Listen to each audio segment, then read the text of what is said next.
अजय कुमार महांती पुस्तक पारा और अन्य गल्प लोकार्पित। स्वास्थ्य साहित्य संसद राउरकेला आनुकूल्य गाल्पिक अजय कुमार महांती पुस्तक पारा और अन्य गल्प छेन्डस्थित गोपबंधु पाठागार ठारे लोकार्पित हो जाइछि। अध्यापक गिरिजाशंकर गोस्वामी पौरोहित और अध्यापक करुणाकरण पाठशाणी संयोजन आयोजित यह सारस्वत कार्यक्रम में वरेण्य अतिथि भाव प्राक्तन प्रशासक महेन्द्र कुमार पट्टनायक, मुख्य अतिथि भाव कवि राजीव पाणी, सम्मानित अतिथि भाव शिक्षाविद शंकर प्रसाद त्रिपाठी, पुस्तकर आलोचक भाव डॉक्टर नगेन दास, रचना प्रक्रिया गल्प काशीनाथ नंदी, पुस्तकर प्रथमांश प्रणति बेहेरा, पुस्तकर शेषांश संपर्क में आलोचना करथिले। प्रारंभ में लेखक श्री महांती कहीं पुस्तक लिखिं से संपर्क में वक्तव्य रखिते। मुख्य अतिथि श्री पाणी पंचतंत्र और अन्य उदाहरण दे गल्प किपरि समाज को प्रभावित करे तथा गाल्पिक श्री महांती ए क्षेत्र में उद्यम साधुवादर योग्य बोली मत रखिते। आलोचक माने सेमानक वक्तव्य रे पुस्तक और गल्पर विभिन्न दिग उपर आलोचना करी कहिले जे आकस्मिक भावे गल्प आरंभ हुए और अतर्कित भावे परिसमाप्ति रे गल्पर सार्थकता थाए।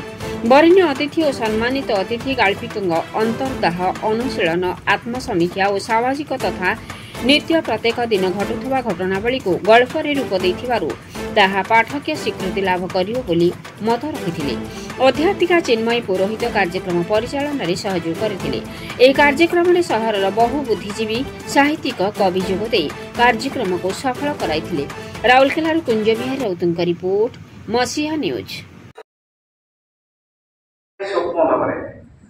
प्रत्येक प्राणर आत्मसत्ता को अनुभव करे और रूप दिए मोर गल्प मनुष्यर सुख दुख, हताशा, आनंद, विषाद, सफलता, विफलता और प्रकृतिर वैचित्रमय आलेख्य मो आनमना हुए।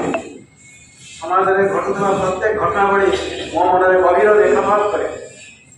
चल चंचल हुए मोर लेखनी एगुड़िक धरी रखा जाए, किंतु मुझे जाने समाज में घटुवा घटनावली अभिकरण न विवरणी सर्वस्व हो जाए।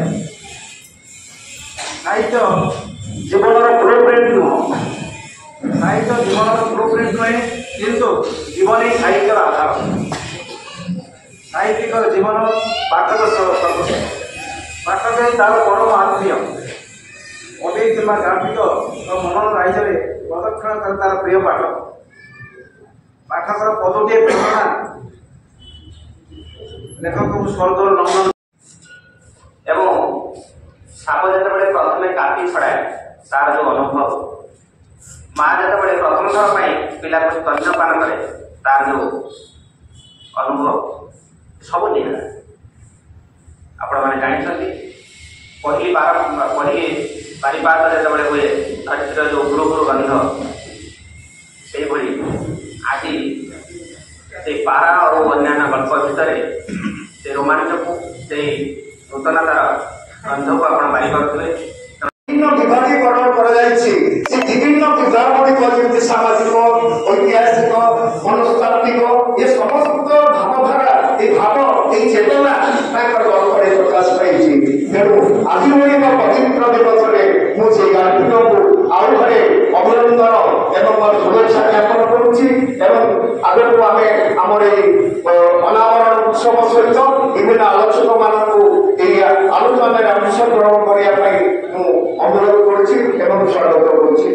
आभास गल्प अनुगल्प प्रकाश पाइला। तेणु आभास गल्प जेभली क्षुद्र गल्प जीवन एक खंडितांश को प्रकाश करता है, एक मुहूर्तर खंडितांश प्रकाश करता है, से आभास गल्प से एक मुहूर्तर खंडितांश को आम आभास गल्प देखा पाइल।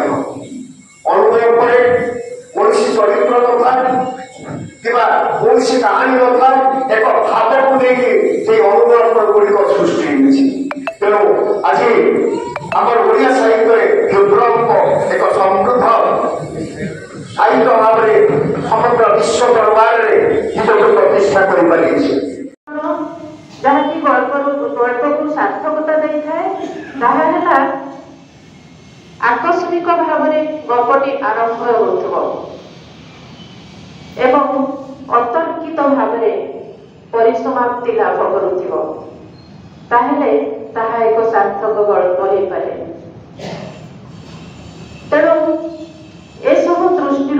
ଦେଖିବାକୁ ଗଲେ ଗାଳ୍ପିକ ଅଜୟ ମହାନ୍ତି ତାଙ୍କର ଗଳ୍ପ ଗୁଡ଼ିକରେ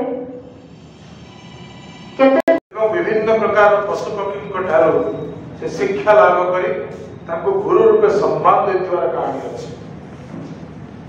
सेमिति पंचतंत्र कहानी संपर्क में आपण माने जानिथिले जे संसार रे जीवन जीवा प्रक्रिया भितर एमिति कौनसी कथा नाही जा पंचतंत्र नाही।